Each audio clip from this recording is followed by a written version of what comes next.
వచనాన్ని ధ్యానం చేద్దాం. మత్తయి సువార్త 7వ అధ్యాయము 7వ వచనము. అడుగుడు మీకు ఇవ్వబడును, వెదకుడి మీకు దొరుకును, తట్టుడు మీకు తీయబడును. ప్రార్థన చేసుకుందాం.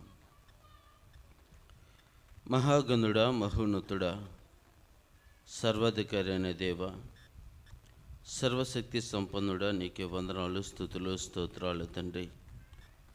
దేవ, ఇంతవరకు నేను స్తుతించుటకు, నిన్ను ఆరాధించుటకు మీ కృప చూపించిన విధానాన్ని బట్టి ప్రభు నీకు వందనాలు.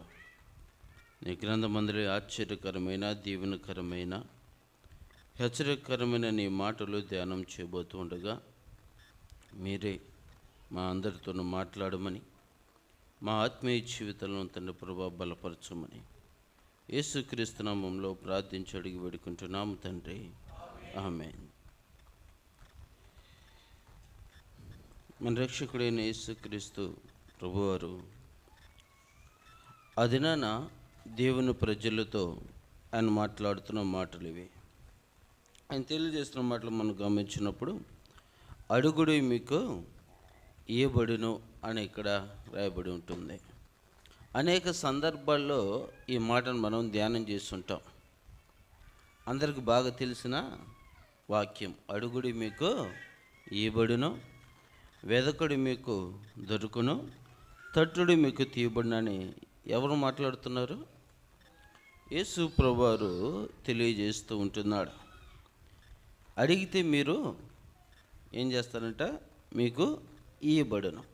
అసలు ఏం అడగాలి?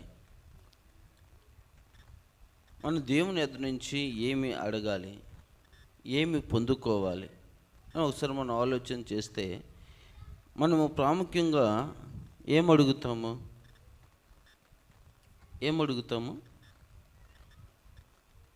దేవుని సముఖంలో మనం ఎక్కువగా ఏం అడుగుతాం? ఆరోగ్యము, మన అవసరతలు, ఇంకా ఉద్యోగము,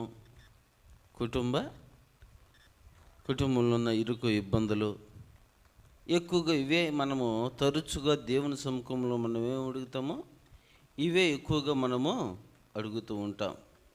ఆ ఇబ్బంది ఉంది, ఆ ఇబ్బంది తొలగిపోవాలని. ఆ కష్టం ఉంది, కష్టము తొలగిపోవాలని.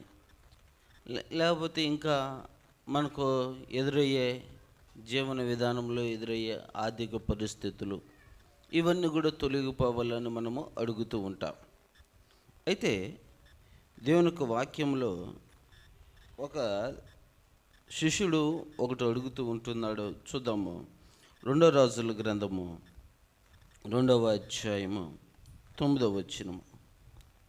వారు దాటిపోయిన తర్వాత ఏలియా ఎలీషాను చూచి, నేను నీ యొద్ద నుండి తీయబడక మునుపు నీ కొరకు నేనేమి చేయకూడదునో దాన్ని అడుగుమని చెప్పగా, ఎలీషా, నీకు కలిగిన ఆత్మలో 2 పాలు నా మీదకు వచ్చినట్లు దయచేయమనెను.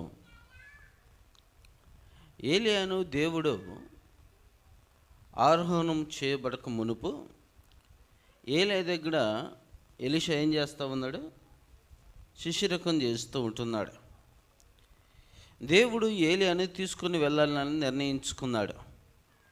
మనం 2వ అధ్యాయం కంచి మనం గమనించినప్పుడు యెహోవా సుడిగాలి చేత ఏలియాను ఆకాశమునకు ఆరోహణము చేయబో కాలమున ఏలియాయు ఎలీషాయు కూడి గిల్గా నుండి వెలుచుండగా, ఏలియా, యెహోవా నన్ను బేతేలుకు పొమ్మని సెలవిచ్చి ఉన్నాడు గనుక నువ్వు దయచేసి ఇక్కడ నుండమని ఎలీషాతో నేను. ఎలీషా, యెహోవా జీవంతోడు నీ జీవంతోడు నేను నిన్ను విడువనని చెప్పగా వారిద్దరూ బేతేలుకు ప్రయాణము చేసిరి. బేతేలులో ఉన్న ప్రవక్తల శిష్యులు ఎలీషా వద్దకు వచ్చి, నేడు యెహోవాని యొద్ద నుండి నీ గురువును పరమునకు తీసుకొని పోవునని నీవు ఎరుగుదువా అని ఎలీషాను అడుగుగా, అతడు, నేను ఎరుగుదును, మీరు ఊరకుండు అనేను. ఏలియాను దేవుడు ఎక్కడికి తీసుకొని పోతున్నాడంట? పరమునకు తీసుకొని వెళ్ళబోతూ ఉన్నాడని బేతెల్లో ఉన్న అక్కడ దేవుని బిడ్డలకు తెలుసు. తర్వాత ఎరుకోలో ఉన్న దేవుని యొక్క బిడ్డలకు తెలుసు. అట్లా 3 ప్రాంతాలు మనకు అక్కడ చూపిస్తూ ఉంటాడు. తర్వాత రెండోదిగా మనం గమనించినప్పుడు పిమ్మట ఎలీషా యెహోవా నన్ను ఎరుకోకు పొమ్మని సెలవిచ్చి ఉన్నాడు గనుక నువ్వు దయచేసి ఇక్కడ ఉండమని ఎలీషాతో అనగా, అతడు యెహోవా జీవంతోడు నీ జీవంతోడు నేను నిన్ను విడవను అనేను. గనుక వారిద్దరు ఎరుకోకు ప్రయాణం చేసిరి. ఎరుకలో ఉన్న ప్రవక్తల శిష్యులు ఎలీషా వద్దకు వచ్చి, నేడు యెహోవా నీ యొద్ద నుండి నీ గురువును పరమునకు తీసుకుని పోవునని నువ్వు ఎరుగుదువా అని ఎలీషాను అడుగుగా, అతడు ఎరుగెదును అనేను. ప్రభునందు ప్రియమైన దేవుని బిడ్డలారా, ముందు బేతేలుకును తర్వాత ఎరుకోకును దేవుడు నన్ను వెళ్ళమంటున్నాడు అని ఎలీషాతో చెప్పినప్పుడు ఎలీషా అంటున్నాడు, నిన్ను మాత్రం నేను విడవను, యెహోవా జీవంతోడు నీ జీవంతోడు నేను విడవను అని చెప్పి ఆ ప్రాంతానికి ఏలియాతో పాటు వెళ్తూ ఉన్నాడు. వెళ్ళిన ప్రతి చోట కూడా అక్కడ దేవుని బిడ్డలు అడుగుతున్నారు. వాళ్ళకి ముందుగానే తెలిసిపోయింది. ఏమని తెలిసింది? ఏలియాను దేవుడు తీసుకొని వెళ్తున్నాడు. ఎక్కడికి తీసుకొని వెళ్తున్నాడని? పరమునకు తీసుకొని వెళ్తున్నాడని, అగ్ని రథముల మీద తీసుకుని వెళ్ళబోతూ ఉన్నాడని, మరణమును చూడకుండా దేవుడు తను ప్రేమించిన శిష్యుణ్ణి, తన సేవకుడిని ఎక్కడికి తీసుకుని వెళ్తున్నాడంట? ఎక్కడికి తీసుకుని వెళ్తున్నాడు? పరమునకు తీసుకొని వెళ్తూ ఉంటున్నాడు. ఆ విషయం నీకు తెలుసా అని ఎలీషాని అడుగుతూ ఉంటే, నాకు తెలుసు, మీరు కాముగా ఉండండి.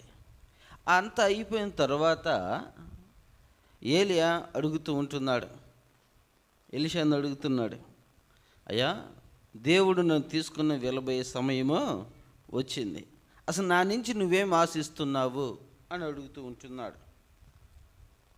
నా నుంచి నీవు ఏమి ఆశిస్తున్నావు, నీకేమి కావాలో అడుగు అని అంటున్నాడు.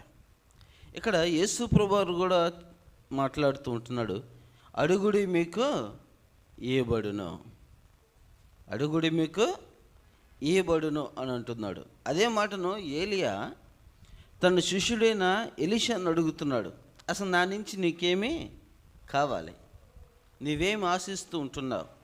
ఇంతకాలం నా దగ్గర శిష్యరకం చేసావు కదా, ఇంతకాలం నమ్మకంగా నా దగ్గర నాకు సహాయంగా నువ్వు ఉన్నావు కనుక నీకేమి కావాలి? సహజంగా మన యజమానులు నా నుంచి నీ దగ్గర ఏమి కావాలని అడిగితే మనమేం అడుగుతాము? మన యజమానుల్ని 1,00,000 3,00,000 అడుగుతామా? అంతే కదా. అయ్యా నేను అమెరికా వెళ్ళిపోతున్నాను, నేను మరలా ఇప్పుడల్లా రాను, ఇంతకాలం నమ్మకంగా నా దగ్గర పనిచేసావు కనుక నీకేం కావాలి అని అడిగారు అనుకోండి, ఏమడు? అయ్యా ఇంతకాలం నమ్మకంగా పనిచేసావు కనుక నువ్వే ఏదో ఒకటి చూసి నాకు మరలా ఇంతనే అడగం, అవునా?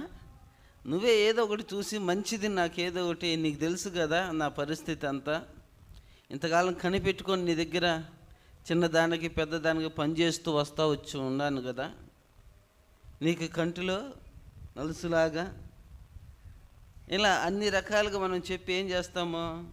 అతని దగ్గర నుంచి ఏదో ఒకటి పొందుకోవటానికి మనము ఆశిస్తాం. అంటే ఈ లోక సంబంధమైనది మనం ఎక్కువగా మనము ఆశిస్తూ ఉంటాం. ఎలీషా ఏమో ఆశిస్తూ ఉన్నాడు మనం గమనించినప్పుడు, నీకు కలిగిన ఆత్మలో నేను ఏం కావాలంట? 2 పాళ్ళు ఆత్మ నా మీదకు వచ్చినట్లుగా దయచేయి. ఏమడుగుతున్నాడు? దేవుడు ఏదైతే నీకు ఇచ్చి ఉన్నాడో, దేవుని ఆత్మచేత నువ్వు ఏ విధంగా అయితే నడిపించబడుతూ ఉంటున్నావో, దేవుని ఆత్మచేత నింపబడి ఆ దినాన అనేకమైన ప్రజలు ఎదుట, రాజులు ఎదుట, విగ్రహారాధకులు ఎదుట, దేవుని పక్షముగా రోషముగా నువ్వు ఏ విధంగా నిలబడి ధైర్యంగా సువార్తను ప్రకటించావో, దేవుని పక్షముగా నువ్వు నిలబడి ఏదైతే దేవుని కొరకు నీ ప్రాణమును కూడా లెక్క చేయకుండా నువ్వు పని చేసావో, అలాంటి దేవుని యొక్క ఆత్మ నా మీద 2 పాళ్ళు దయచేయి. ఏలియా ఎలాంటి దేవుని సేవకుడుగా ఉంటూ ఉన్నాడంటే, ఏలియా ఆసక్తితో ప్రార్థించినప్పుడు భూమి మీద 3.5 సంవత్సరములు ఏం పడలేదు, వర్షము పడలేదు. ఒక రోషము కలిగిన దేవుని సేవకుడుగా తను పనిచేశాడు. దేవుని కొరకు తను చనిపోవటకైనాను అవతల ఎంతమంది ఉన్నారు, బలి యొక్క శిష్యులు, వారందరితో కూడా పోరాడి ఆ యొక్క రాజ్యంలో దేవుని కొరకు రోషంగా నిలబడిన వ్యక్తి. అలాంటి ఏలియా మీద దేవుని యొక్క ఆత్మ ఎంతగా ఉన్నది, ఎంతగా ఉంటే ఆ విధంగా పరిచర్య తను చేయగలిగాడు, ఎంతగా ఉంటే దేవుడు తన యొక్క మాటను వింటూ ఉన్నాడు, ఇది గ్రహించాడు. ఇది గ్రహించిన ఎలీషా, నీ మీద దేవుని యొక్క ఆత్మ ఎంతైతే ఉన్నదో దానిలో 2 పాలు నాకు దయచేయి. అప్పుడు ఏలియా అంటున్నాడు, చాలా పెద్ద కోరికే, ఏంటంటే చాలా పెద్ద కోరికే కోరే అని అంటున్నాడు. అయితే ప్రభునందు ప్రియమైన దేవుని బిడ్డలారా, ఆ తర్వాత పరిస్థితి మనం గమనించినప్పుడు చదువుదాము. అక్కడి నుంచి 10వ వచనం కాంచి 2వ అధ్యాయము, 2 రాజుల గ్రంథం 2వ అధ్యాయము 10వ వచనం కాంచి. అందుకతడు, నువ్వు అడిగినది కష్టతరముగా ఉన్నది. అయితే నీ యొద్ద నుండి తీయబడినప్పుడు నేను నీకు కనపడిన ఎడల ఆ ప్రకారం నీకు లభించును, కనపడని ఎడల అది కాకపోవునని చెప్పను.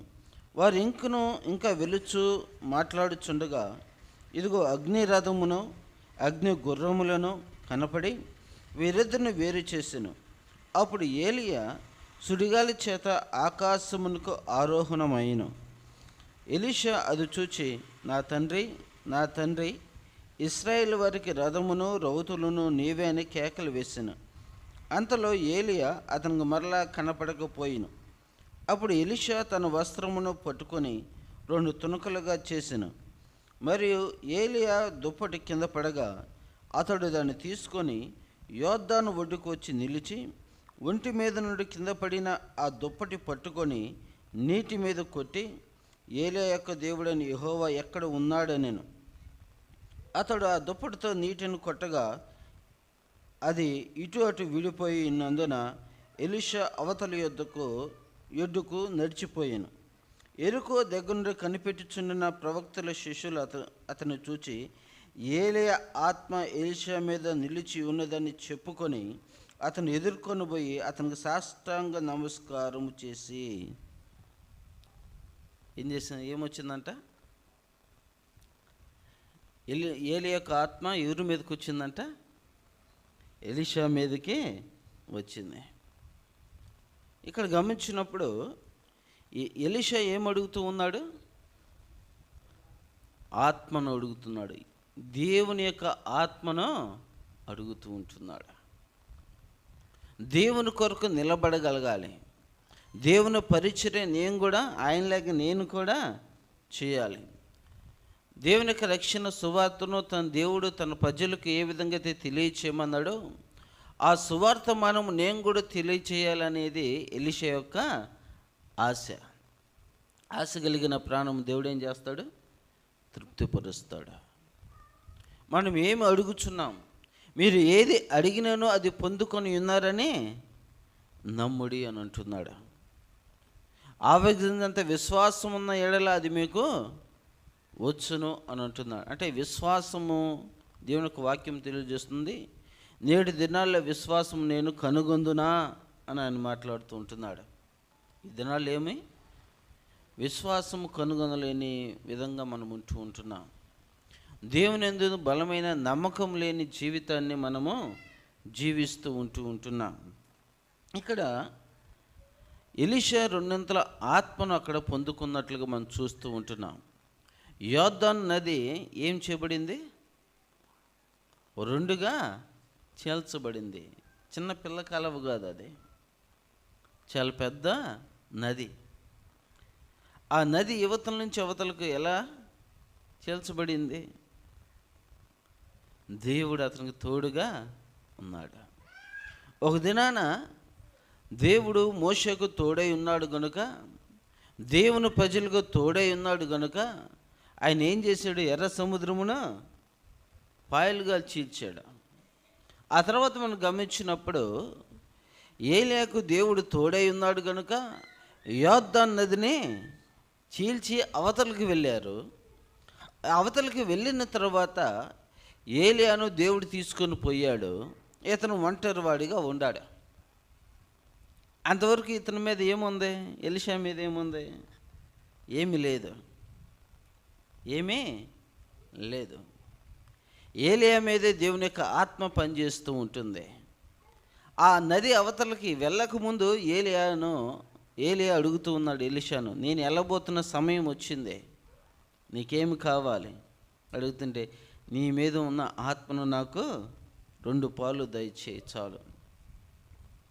అవతలకు వెళ్ళిన తర్వాత దేవుడు ఏలియాని తీసుకుని వెళ్ళిపోయాడు. ఏలియా యొక్క దుప్పటి ఎక్కడ పడి ఉందంట? అక్కడ పడి ఉంది. ఆ దుప్పటి తీసుకుని తను వేసుకున్నాడు. దేవుని ఆత్మచేత తాను నడిపించబడుతున్నాడు. దుప్పటిలో లేదు ప్రభావం. ఎలీషా ఏమి అడిగి ఉన్నాడో దేవుడు దానినే దయచేసాడు. మళ్ళీ దుప్పటి మీద ఉందంటే మనం చాలా సందర్భాలు మనం చూస్తూ ఉంటున్నాము. కచ్చిపుల్లోనో లేకపోతే ఇంకో నూనెల్లోనో దేవుని యొక్క ఆత్మ లేదు. కచ్చిపులు ఉంటుందా? ఉండదు. దేవుని ఆత్మ, మనము దేవుని ఆత్మచేత నన్ను నింపయ్యా అని మనం అడిగినప్పుడు, దానికి సంసిద్ధంగా మనం ఉండినప్పుడు దేవుని ఆత్మ మన చేత ఉంటుంది. అంతకుముందు ఏలియా అడిగాడు, అయ్యా నేను దేవుడు నన్ను బేతేలుకు పొమ్మంటున్నాడు, నువ్వు ఇక్కడే ఉండయ్యా అంటే, యెహోవా జీవంతోడు నీ జీవంతోడు నిన్ను నేను విడవను అని అంటున్నాడు. కష్టమైన, నష్టమైన, శ్రమైన, ఇబ్బందులైనా ఎన్ని విధాలుగా ఉన్నప్పటికీ కూడా నేను నిన్ను విడవను అని ఒక మంచి నిర్ణయానికి వచ్చాడు ఎలీషా. మనం కూడా దేవుని సమ్ముఖానికి మనం వచ్చినప్పుడు, ఏ పరిస్థితులు మనకు వచ్చినప్పటికీ కూడా, ఎలాంటి పరిస్థితుల్లో మనం ఉన్నప్పటికీ కూడా దేవుని యొక్క సన్నిధానాన్ని మనము విడిచిపెట్టకూడదు. దేవుని సన్నిధానాన్ని మనం విడిచిపెడితే, దేవుని యొక్క సహవాసాన్ని మనం విడిచిపెడితే, దేవునితో నడిచే అనుభవాన్ని మనం కోల్పోయినట్లయితే దేవుని యొక్క ఆత్మ మన మీద పనిచేయదు. మనం దేవుని కొరకు నిలబడగాలి అని ఒక బలమైన తీర్మానం మనం కలిగి ఉండాలి. దేవుని కొరకు నేను పని చేయాలి అని ఒక తీర్మానము, నిర్ణయం అనేది మనం తీసుకొని ఉండాలి. ఎప్పుడైతే మనం దేవుని కొరకు మనం నిలబడతామో దేవుడు మనకు తోడుగా ఉంటాడు.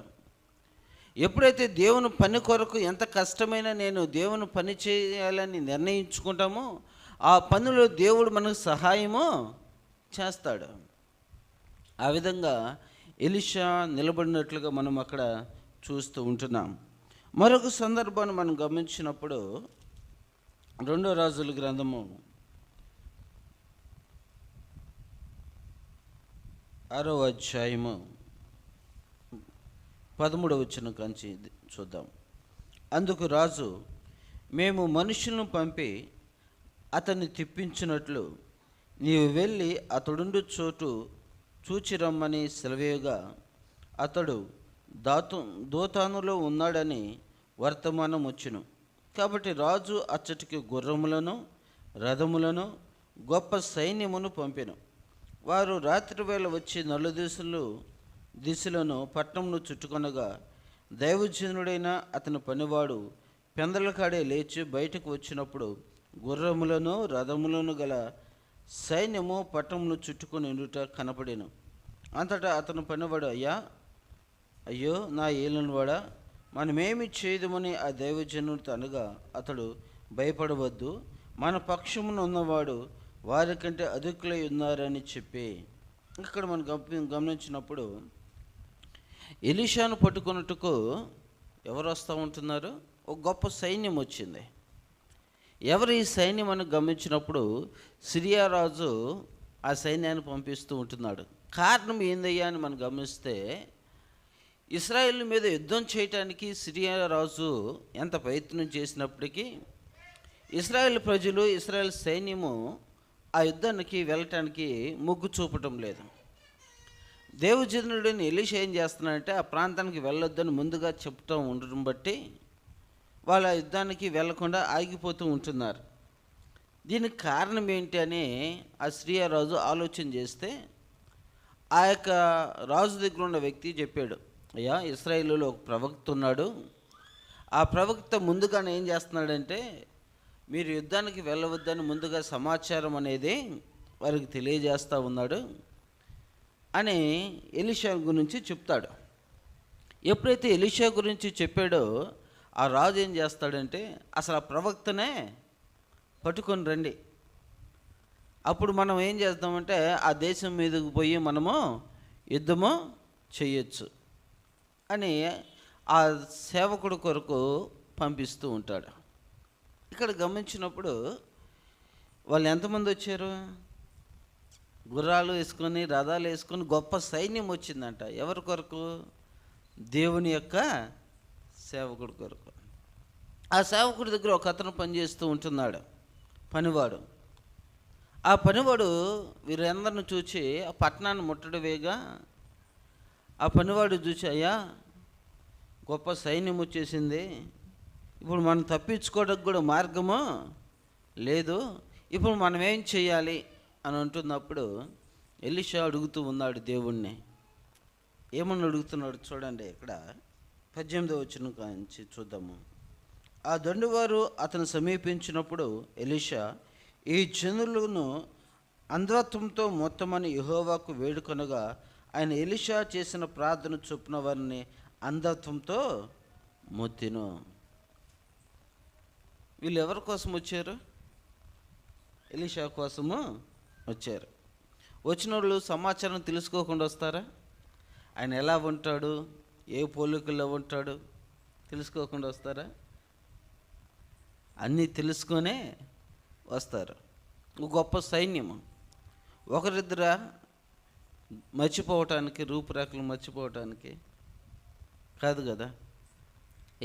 ఇతనిలానే ఉన్నాడు, అవునో కాదు అని చెప్పడానికి. ఒక 1000 మందిలో ఒకడైనా గుర్తుపట్టడా? గుర్తుపడతారు. కానీ ఒక గొప్ప సైన్యం వచ్చింది. ఎవరిని పట్టుకోవటానికి? దేవుని సేవకుని పట్టుకోవటానికి వచ్చింది. మొట్టమొదటిగా ఇక్కడ మనం గమనించాలి, ఎలీషా 2 ఆత్మను కోరుకున్నాడు. దేవుడు అతనికి అది దయచేశాడు. ఆ తర్వాత దేవుని పక్షంగా, దేవుని ప్రజల పక్షంగా, దేవుని బిడ్డలకు క్షేమకరంకు తను పనిచేస్తూ ఉంటున్నాడు. ఆ పని చేస్తూ ఉన్నప్పుడు అతని మీదకి ఏమొస్తూ ఉన్నాయి? శ్రమలు వస్తూ ఉంటున్నాయి, ఇబ్బందులు ఎదురవుతూ ఉంటున్నాయి. దేవుని పనిలో మనకు అనేక రకాలైన ఇబ్బందులు వస్తూ ఉంటాయి, అనేక రకాలైన కష్టాలు వస్తూ ఉంటాయి. ఆ కష్టాల్లో ఉన్నప్పుడు మనం ఏమి కోరుకుంటున్నాము అనేది ఇక్కడ మనం ఆలోచన చేయాలి. మనల్ని హింసించే వారి కొరకు మనం ఏమి అడుగుతూ ఉంటున్నాం? అయ్యా నన్ను పలానోళ్ళు బాగా హింసిస్తున్నారు, వారిని ఏం చేయాలి? ఈ ప్రాంతం నుంచి తోలివేయాలనే, లేకపోతే వాళ్ళు ఈ ప్రాంతంలోనే ఉండకూడదనే, లేకపోతే వారి కుటుంబాలు ఇంకా పాడైపోవాలని కోరుకుంటూ ఉంటున్నామా? ఏం కోరుకుంటూ ఉంటున్నాం? ఇక్కడ ఎలీషా ఏం కోరుకుంటూ ఉంటున్నాడు?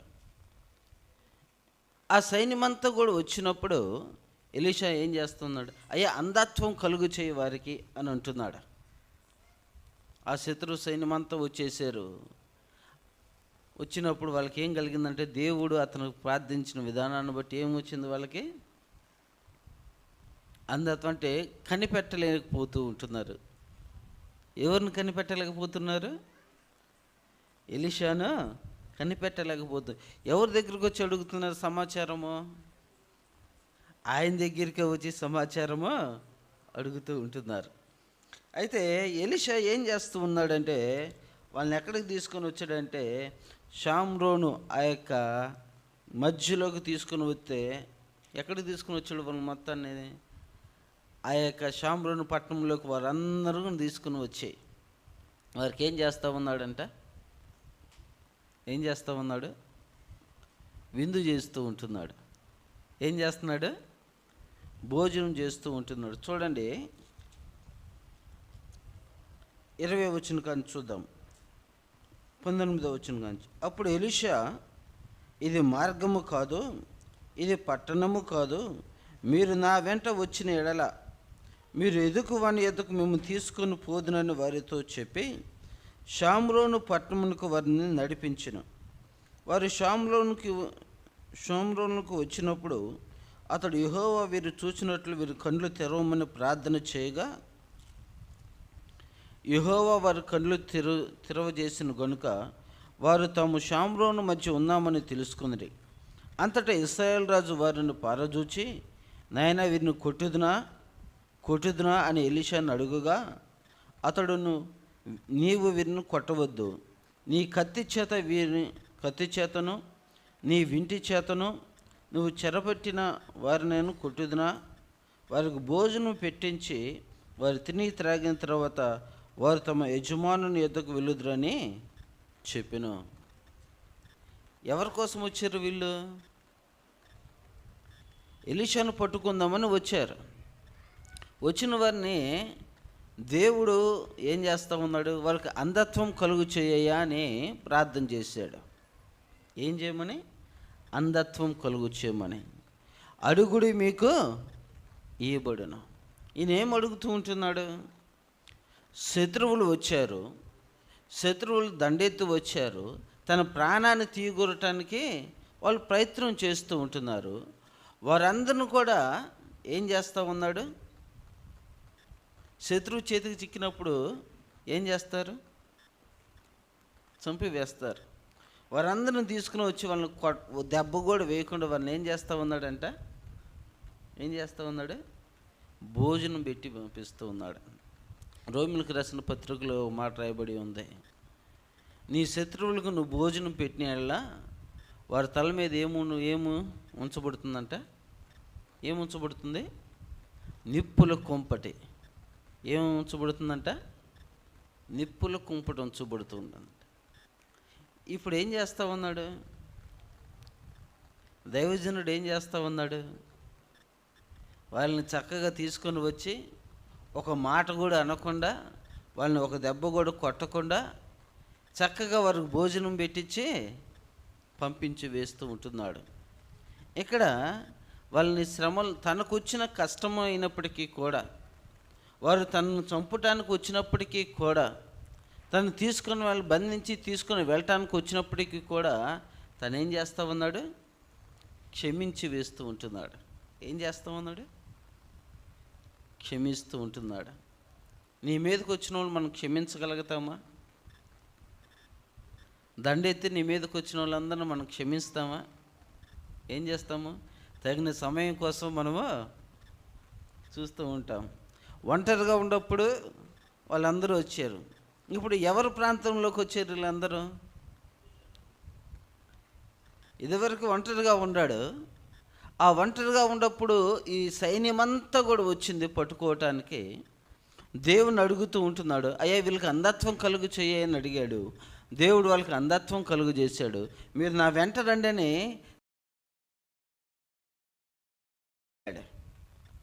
ఎక్కడైతే తనకు బలం ఉంటుందో, ఎక్కడైతే తనకు మద్దతు ఉంటుందో, ఎక్కడైతే తన ప్రజలు ఉంటున్నారో, సైన్యం ఉంటుందో, వారి మధ్యకి తీసుకొని వెళ్ళాడు. అప్పుడు ఎవరికి బలం పెరిగిద్ది? ఎలీషాకు బలం పెరిగిద్ది. అవునా కదా? సాధారణంగా ఒక మాట సామెత ఉండిద్ది, ఒక ఊరికి రాజు మరొక ఊరికి ఏంటంట ఒట్టోడు ఎట్టోడు అంటారు. అవునా? అంటే ఒక ఊరికి ఆ ఊరిలో ఉన్న వ్యక్తి రాజుగా ఉంటాడు, ఎందుకంటే ఆ ఊరిలో తనకు బలగం ఉంటుంది కాబట్టి. మరొక చోటకి వెళ్ళినప్పుడు ఆ ప్రాంతం వాళ్ళు ఎవరు కూడా తెలియదు కాబట్టి తను ఎలా ఉంటాడు? ఒట్టిగా ఉంటాడు. వాళ్ళు ఏం చెప్పినా కూడా ఇతను వినాల్సిందే, చేయాల్సిందే. కారణము బలం లేదు కనుక. ఇదివరకు ఎలీషా దగ్గరికి వచ్చినప్పుడు వేలాది మంది సైన్యం వచ్చారు, ఒంటరిగా ఉన్నాడు. ఇప్పుడు బలమైన చోటుకి తీసుకుని వెళ్ళాడు. ఆయన కూడా అక్కడ కూడా ఏమైనా చేశాడా? ఏమీ చేయలే. ఏం చేస్తూ ఉన్నాడు? భోజనం పట్టి పంపిస్తూ ఉంటున్నాడు. ముందుగా బేతేలు అనుభవంలోకి వెళ్ళాడు, దేవుని మందిర అనుభవంలోకి వెళ్ళాడు. తర్వాత ఎరుకో అనుభవంలోకి, శ్రమల్లోకి, కష్టాల అనుభవాల్లోకి వెళ్ళాడు.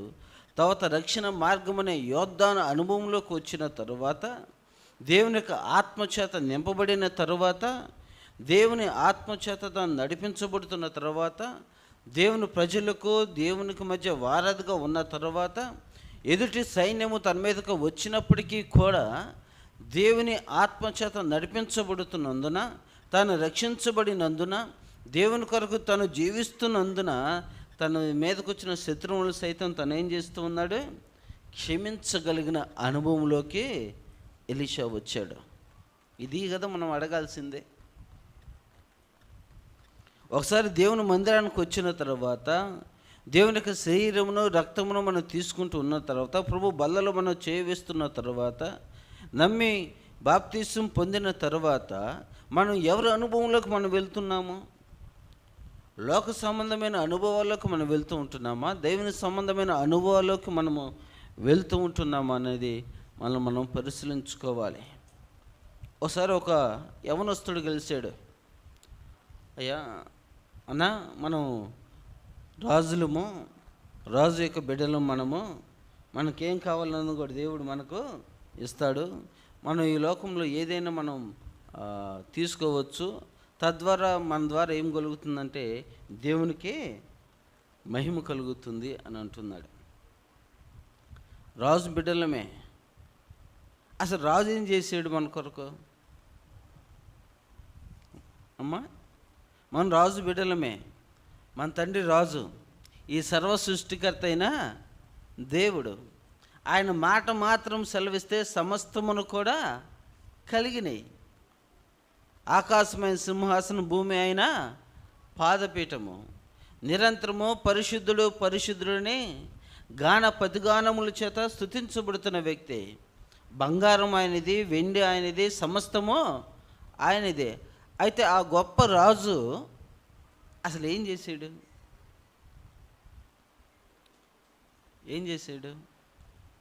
సమస్తాన్ని విడిచిపెట్టి ఎలా వచ్చాడు?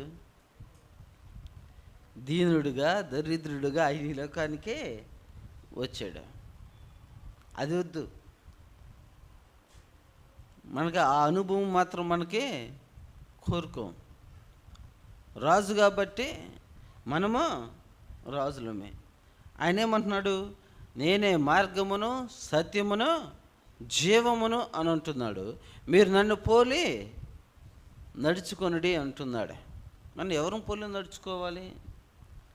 ఆయన పోలి మనము నడుచుకోవాలి. అంటే మనం ఏది ఎక్కువగా ఆశిస్తూ ఉంటాము? ఈ లోక సంబంధమైనవి ఎక్కువగా మనము ఆశిస్తూ ఉంటాం.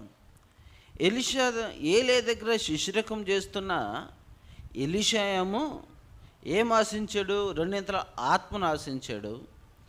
దేవుని కొరకు పని చేయాలని ఆశించాడు. దేవుని తన మీదకు వచ్చిన శత్రువులు సైతము క్షమించటము నేర్చుకున్నాడు, క్షమిస్తూ ఉంటూ ఉన్నాడు. అయితే ఎలీషా దగ్గర కూడా ఒక అతను పనిచేస్తూ ఉంటున్నాడు. ఎలీషా దగ్గర కూడా ఇంకొక అతను పనిచేస్తూ ఉంటున్నాడు. అతను కూడా ఒకటి ఆశించాడు. అతను కూడా ఏం ఆశిస్తూ ఉన్నాడు? ఒకటి ఆశించాడు. అది కూడా చూద్దాము. 2 రాజుల గ్రంథము 5వ అధ్యాయము 20వ వచనము.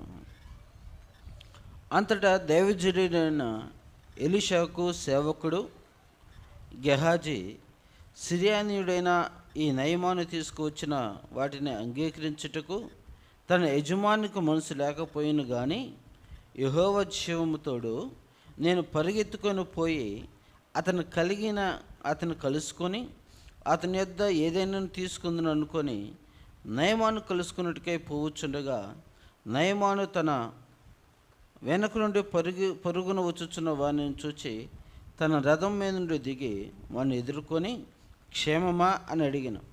అతడు క్షేమమే అని చెప్పి, నా యజమానుడు నా చేత వర్తమానం పంపి, ప్రవక్త శిష్యులు 2 యవ్వనులు ఎఫ్రాయిము మన్యము నుండి నా యుద్ధకు ఇప్పుడే వచ్చిరి గనుక నువ్వు వారి కొరకు 2 మానుగుల వెండియు 2 దుస్తుల బట్టలను దయచేయమని సెలవిచ్చినాను.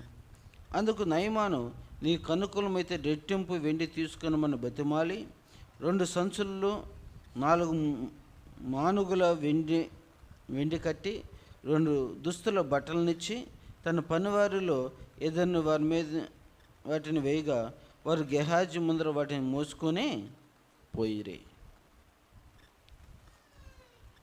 ఏలియా శిష్యుడుకున్న ఎలీషాము దేవుని ఆత్మను కోరుకుంటే, ఎలీషా దగ్గర సేవకుడిగా పనిచేస్తున్న అతను దేని కొరకు పరిగెత్తుతున్నాడంట? దేని కొరకు? ఏం సంపాదించుకోవటానికి? ధనము సంపాదించుకోవటానికి. ఏం సంపాదించుకోవటానికి? ధనము సంపాదించుకోవడానికి పరిగెత్తుతూ ఉంటున్నాడు. మళ్ళీ ఆ ధనం సంపాదించుకుంటా ఏమని చెప్తా ఉన్నాడు? నా యజమానుడు నా చేత వర్తమానం పంపి 2 ప్రవక్తల శిష్యులు 2 యవ్వనులు ఎఫ్రామన్యము నుండి నా యొద్దకు ఇప్పుడే వచ్చిరి. ఒక కథ అల్లుతున్నాడు. ఏం చేస్తా ఉన్నాడు? కథ అల్లుతున్నాడు. దేని కొరకు కథ అల్లుతున్నాడు? డబ్బు కొరకు, ఆ వెండి బంగారముల కొరకు ఒక కథను సృష్టిస్తూ ఉంటున్నాడు మాట. ఈరోజు దేవుని యొద్ద కూడా అనేక మంది ప్రార్థన చేస్తూ కథలుగా చెప్తూ ఉంటారు. అయ్యా, కష్టం నుంచి, ఈ నష్టం నుంచి విడుదల చేయి, కాపాడు అని. ఆయన ఏమంటున్నాడు?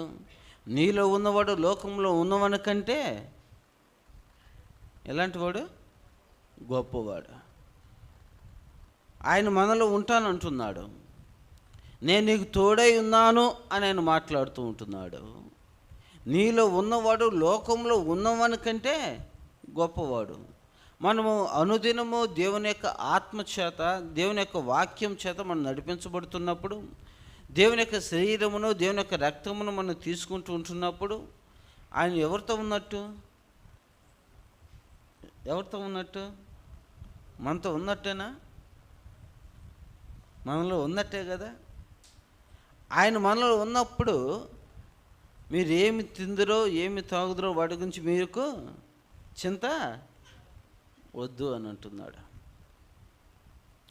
మీకు కావాల్సినవి ఏమి కావాలో అది నేను ఇస్తాను.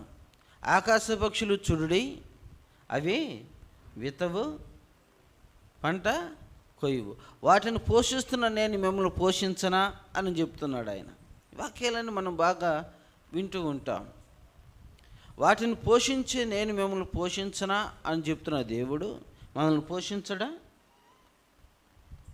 ఈ సేవకుడు ఏం చేస్తూ ఉన్నాడు?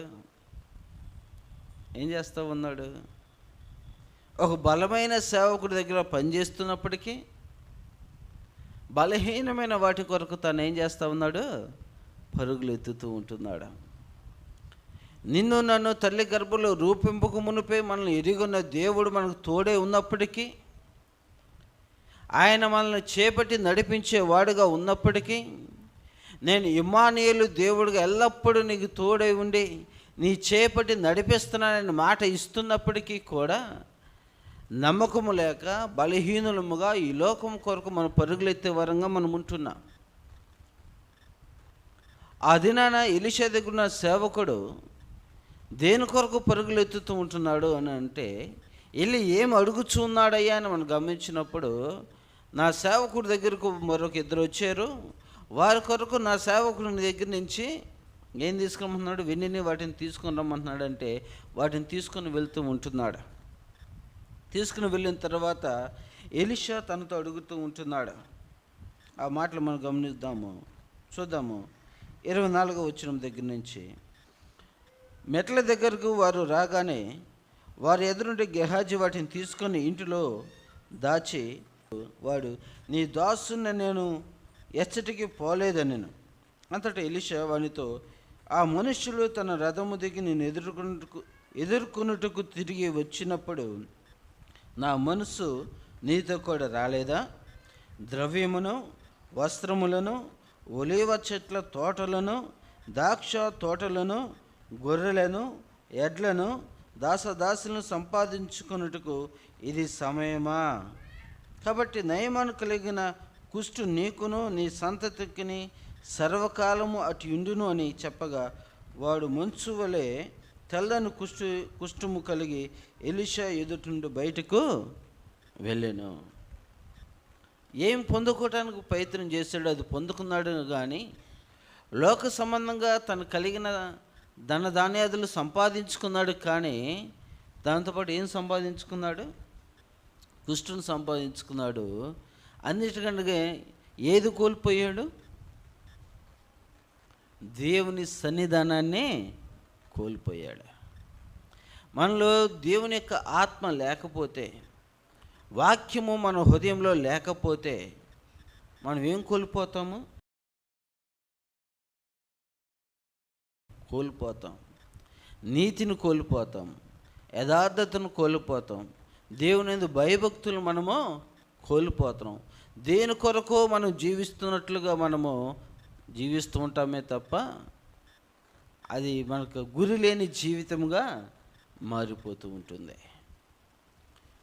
దేవునితో మనం నడిచేటప్పుడు, దేవుని యొక్క సహవాసంలో మనం ఉన్నప్పుడు మనం ఎల్లప్పుడూ కూడా ఎలా ఉంటామంటే భయభక్తులు కలిగి జీవించడానికి మనము ఇష్టపడతాం. మరొక వ్యక్తిని మీకు చూపించి నేను ఒక వాక్యాన్ని ముగిస్తాను. రాజుల గ్రంథము 1 రాజుల గ్రంథము 3వ అధ్యాయము 5వ వచనం కాంచి, రాత్రివేళ స్వప్నమందు సొలొమోనుకు ప్రత్యక్షమై, నేను నీకు దేన్నిచ్చుట నీకు ఇష్టమో దాన్ని అడుగుమని దేవుడు అతనితో సెలవేయగా, సొలొమోను ఇలాగు మనవి చేసిన, నీ దాసుడును నా తండ్రి అయిన దావీదు నీ దృష్టికి అనుకూలముగా సత్యమును నీతిని అనుసరించి యథార్థమైన మనసు గలవాడై ప్రవర్తించును గనుక నీవు అతని ఎడల పరిపూర్ణ కటాక్షముగు పరిచి ఈ దినమునున్నట్లుగా అతని సింహాసనం మీద అతని కుమారుని కూర్చుండబెట్టి అతని యందు మహాకృపను చూపించి ఉన్నావు. నా దేవా యెహోవా, నీవు నా తండ్రి అయిన దావీదునకు బదులు కార్యములు జరుపుటకు నాకు బుద్ధి చాలదు. నీ దాసునైన నేను నీవు కోరుకున్న జనుల మధ్య ఉన్నాను. వారు విస్తరించి ఉన్నందున వారిని లెక్క పెట్టుటయు వారి విశాల దేశమున తనిఖీ చేయడు ఎవడు? కాబట్టి నేను మంచి చెడులు వివేచించి నీ జనులకు న్యాయం తీర్చున్నట్లు నీ దాసుని నాకు వివేకం గల హృదయము దయచేయమనెను. సొలొమోను చేసిన ఈ మనవి ప్రభువునకు అనుకూలమాయను గనుక దేవుడు అతనికి ఇలాగూ సెలవిచ్చును, దీర్ఘాయువునైనను ఐశ్వర్యమునైనను నీ శత్రువుల ప్రాణమునైనను అడుగక న్యాయమును గ్రహించుటకు వివేకమును అనుగ్రహించమని నువ్వు అడిగితివి. నువ్వు ఇలాగ అడిగినందున నీ మనవి ఆలకించుచున్నాను. ఏం ఆలకిస్తున్నాడంటే దేవుడు సొలొమోను ఏమడుగుతూ ఉన్నాడు? దేవుడు స్వప్నం ముందు ప్రత్యక్షమయ్యి నీకు ఇష్టము ఏది కావాలమ్మా? మీరైతే ఏమడుగుతారమ్మా? ఏమడుగుతాం? దేవుడు ప్రత్యక్షమే మీకేం కావాలో అడుగు అని అంటే సొలొమోను అడుగుతూ ఉన్నాడు, అయ్యా నేను చిన్నవాడినప్పటికీ, నా తండ్రి రాజుగా ఉన్నప్పటికీ, నా తండ్రి యొక్క స్థానంలోకి నువ్వు నన్ను తీసుకొచ్చి కూర్చోబెట్టావు. అయితే ఇంత గొప్ప జనాన్ని పరిపాలించుటకు నాకేమి లేదు, శక్తి చాలదు. నీతిగా యథార్థంగా ఎలా వీరికి నేను పరిపాలించాలో ఆ పరిపాలించడానికి తగిన జ్ఞానమును నాకు దయచేయి. చూడండి ఏమడుగుతున్నాడు ఆయన? జ్ఞానమును అడుగుతూ ఉంటున్నాడు. దేవుడు వెంటనే ఏం చెప్తూ ఉన్నాడు? నేను నీకు ప్రత్యక్షమై నీకు ఏం కావాలో అడగమంటే నువ్వేం అడగలేదో తెలుసా? దీర్ఘాయువుని అడగల, ఆయుష్ను అడగల. ఏం అడగలేదంటే సొలొమోను నాకు 100 సంవత్సరాలు బతికే ఆయుష్ నాకు ఇమ్మని అడగలేదంట. ఎవరు చెప్తున్నాడు ఇది? ఈ మాట దేవుడు చెప్తున్నాడు, సొలొమోనుతో చెప్తున్నాడు. అడుగుడు మీకు ఇవ్వబడును. అయ్యా నాకు ఆయుష్కాలం ఇయ్యి, 100 సంవత్సరాలు బతికి ఆయుష్కాలం ఇయ్యే, నేను బతికినంత కాలం రాజుగా ఉంచు అని అడుగుతున్నాడా? ఆయుష్ అడగలేదంట. తర్వాత ఏం అడగలేదు? ఐశ్వర్యమును అడగలేదంట. మనం దేవుని దగ్గర అడిగేది ఏంటి? మొట్టమొదటిగా ఆయుష్కాలము, తర్వాత ఐశ్వర్యము. అంటే సుఖ సంతోషాలతో జీవించడానికి తగిన వసతులన్నీ కూడా నాకు దయచేయ్యా, నేను నా బిడ్డలు దీర్ఘాయువుతో బతుకున్నట్లుగా నీ కృప దయచేయ్యా అని మనం ప్రార్థన చేస్తూ ఉంటాం. ఇక్కడ సొలొమోను ఏమో అడుగుతూ ఉంటున్నాడంట, దేవుడే చెప్తూ ఉన్నాడు, నువ్వు దీర్ఘాయువు అడగలేదు, ఐశ్వర్యము అడగలేదు, ఇంకేం అడగలేదు, నీ శత్రువుల ప్రాణమునైనను అడగక. అంటే చుట్టూ ఉన్న శత్రువుల యొక్క ప్రాణాలైనా తీయటానికైనాను, ఆ శత్రువుల మీద విజయాన్ని పొందటానికైనాను నాకు సైన్యాన్ని బాగా సమకూర్చు, నేను చిన్నవాడినిగా తీసుకొచ్చి రాజుగా చేసేవు, నేను ఎలా పరిపాలించాలి, నాకు మంచి ఆరోగ్యము ధనము అన్నిటిని సమకూర్చు, సైన్యాన్ని సమకూర్చు, అప్పుడుగా నేను పరిపాలిస్తానని చెప్తూ ఉన్నాడా? లేనే లేదు. దేవుడే మెచ్చుకుంటున్నాడు. నువ్వేం అడిగేవో తెలుసా? యేసుప్రభువు అన్నాడు, మీరు అడుగుడి నీకు ఇయ్యబడును. దీన్ని బట్టి మనకేం అర్థమవుతుంది? మనం ఏం అడగాలి?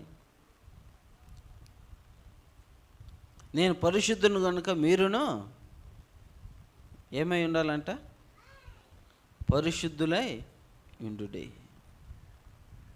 అయ్యా నేను నీలాగా పరిశుద్ధత కలిగి జీవించుటకు నీ కృప దయచేయి అని అడుగుతున్నారా?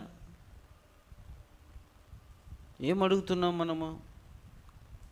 సొలొమోను మనవి చేస్తూ ఉంటున్నాడు, అయ్యా నీతిగా ఎలా బ్రతకాలో నాకు నేర్పించు. ఒక వ్యక్తి ఒక సమస్యతో నా దగ్గరకు వచ్చినప్పుడు ఆ సమస్యకు పరిష్కారము మంచి చెడులను విశ్లేషించగలిగిన జ్ఞానము నాకు దయచేయి.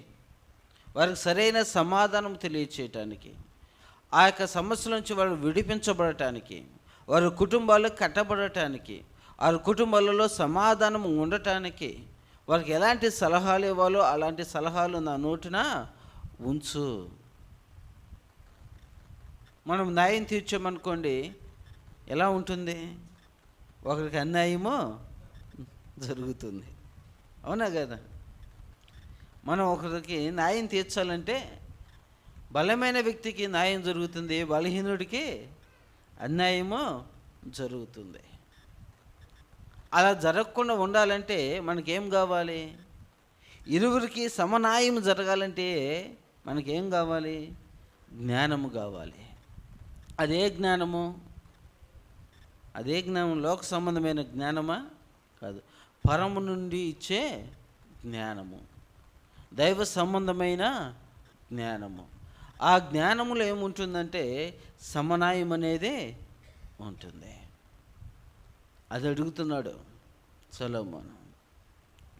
జ్ఞానము దయచేయ, మంచి చెడు వివేచించగలిగిన జ్ఞానము, ఎవరికి అన్యాయం జరగకుండా న్యాయం చేయగలిగిన స్థితిని నాకు దయచేయ అని అడుగుతుంటే దేవుడు మెచ్చుకుంటున్నాడు.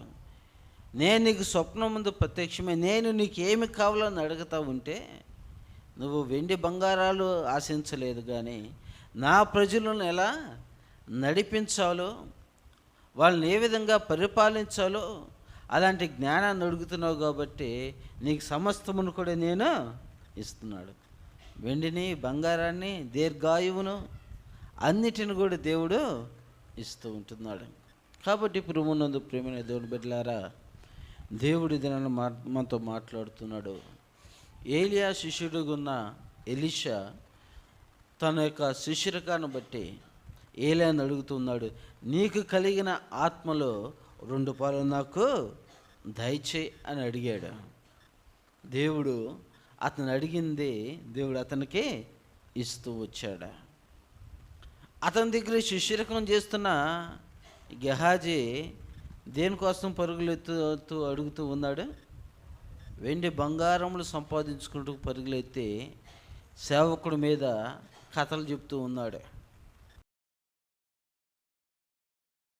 సేవకుడు ఈ విధంగా తీసుకురమ్మని చెబుతూ ఉన్నాడని సేవకుడి మీద నిందలు వేస్తూ అబద్ధములతో ధనాన్ని సంపాదిస్తూ ఉంటున్నాడు. ఈరోజు ఏ చిన్న సమస్య వచ్చినా, ఏ చిన్న కష్టం వచ్చినా మొట్టమొదటిగా మనం అలిగేది ఎవరి మీద అలుగుతామో? దేవుని మీద. తర్వాత ఎవరి మీద అలుగుతాము? ఎవరి మీద నిందలు వేస్తాము? దేవుని మీద వేస్తాం. తర్వాత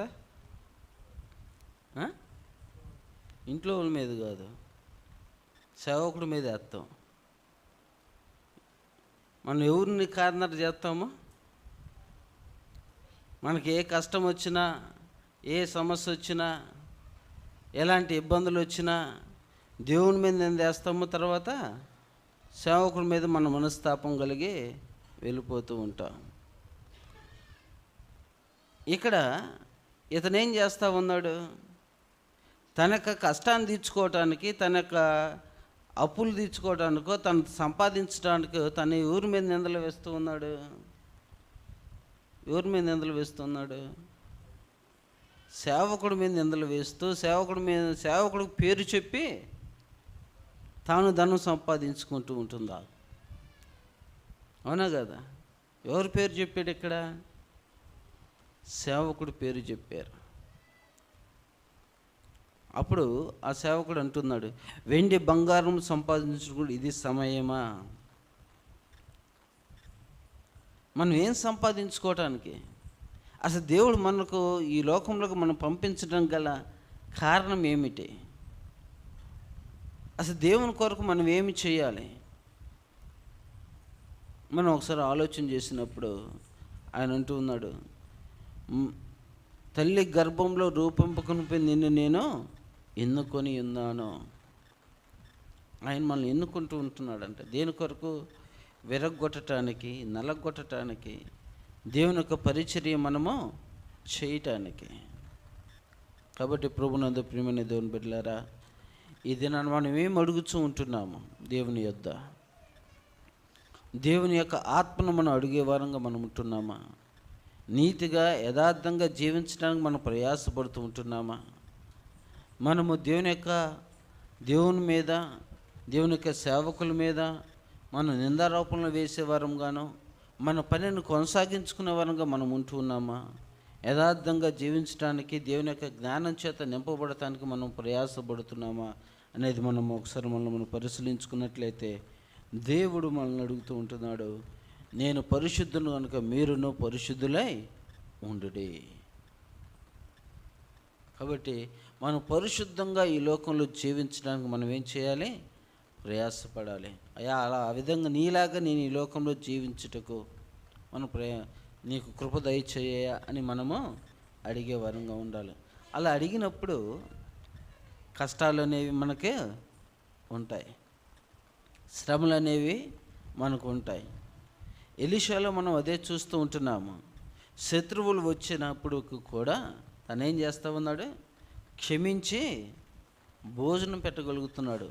దేవుని ఆత్మచేత మనం నడిపించబడే వారంగా మనం ఉన్నట్లయితే, మనల్ని ఎంత ఇబ్బందులకు గురి చేసినా, మనకి ఎంతమంది మన మీద అభియోగాలు మన మీద మోపినప్పటికీ, ఎంతమంది మనల్ని కించపరిచి మాట్లాడినప్పటికీ, ఎంతమంది మనల్ని అవహేళనగా మనల్ని చూచినప్పటికీ, దేవుని యొక్క ఆత్మచేత మనం నడిపించబడే వారంగా మనం ఉన్నట్లయితే మనం ఏం చేస్తాము? క్షమిస్తాం. దేవుని ఆత్మ ఏం చేస్తుంది? క్షమించింది. విడగొట్టదు, పారదోలదు, నీకు నాకు సంబంధం లేదనే అనదు. ఏం చేస్తుంది? క్షమించి ఒకటి చేస్తుంది, దేవునితో సమాధానమును ఏర్పాటు చేస్తుంటుంది. ఆయన మీద ఉమ్ము వేసినప్పటికీ, ఆయన కొట్టినప్పటికీ శత్రువులందరినీ కూడా ఆయన ఏం చేస్తూ ఉంటున్నాడు? ఏం చేస్తూ ఉన్నాడు? వీరేమి చేస్తున్నారో వీరు ఎరుగురు కనుక వీరినే క్షమించము. అటు దేవుని మనము ఆశ్రయిస్తున్నప్పుడు, అనుసరిస్తున్నప్పుడు ఆయన యొక్క ఆత్మ మనలో ఏం చేయబడాలా? నింపబడాలా. మనము క్షమించే అనుభవం మనకి ఉండాలి.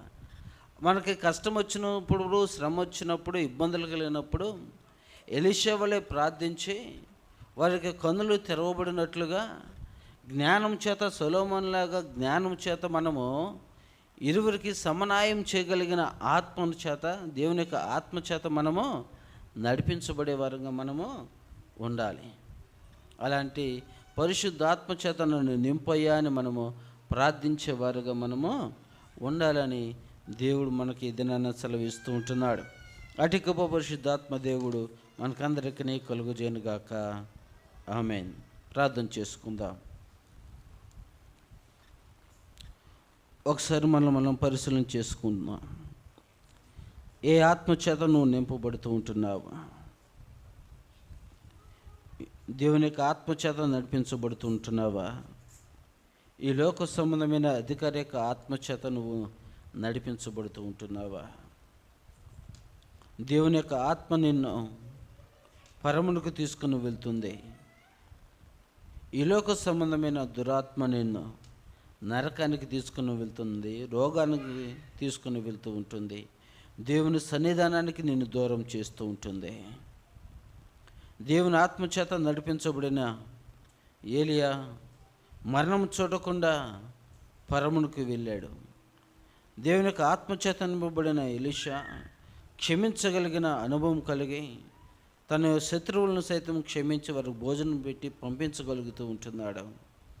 లోక సంబంధమైన దురాత్మ చేత, ఈ లోక సంబంధమైన ఆశ కలిగిన గెహాజీ ధనము సంపాదించుకొని కుష్ఠరోగము కలిగి దేవుని సన్నిధానాన్ని విడిచిపెడుతూ ఉంటున్నాడు. సొలొమోను దేవుడు అడిగినప్పుడు జ్ఞానం వివేచన కలిగిన ఆత్మను, జ్ఞానమును అడుగుతూ ఉంటున్నాడు. దేవుడు అది అతనికి దయచేస్తూ ఉంటున్నాడు.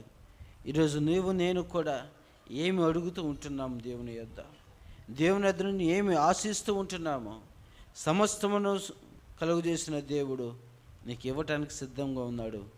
మనం అడుగుదాము. దేవా, నీ ఆత్మచేత నన్ను నింపయ్యా, నీ వలె జీవించుటకు నాకు కృప దయచేయ్యా, నీ వలె క్షమించగలిగిన మనసును నాకు దయచేయ్యా అని మనం అడుగుదాం. పరిశుద్ధుడా, ప్రేమగల దేవా, కృపగల తండ్రి, దేవ, ఎంతవరకు మీరు మాతో మాట్లాడిన ప్రతి మాటను బట్టి ప్రభా నీకు వందనాలయ్యా. దేవా, యొక్క వాక్యము మా హృదయంలో నూరంతలుగా ఫలించినట్లుగా నీ కృపను మీరు దయచేయండి. నిన్ను వలె మేము నడుచుకోవడానికి కృప దయచేయండి. మాలో నీకు ఆయాసకరమైన దేవ అయోగ్యమైన కార్యములన్నిటిని కూడా తీసివేసి మమ్మల్ని మేము సరి చేసుకొని దేవ నీ వలె జీవించుటకు కృప దయచేయమని యేసుక్రీస్తు నామములో ప్రార్థించి అడిగి పొందుకొని ఉంటున్నాము తండ్రి. ఆమేన్. అందరికీ వందనాలు.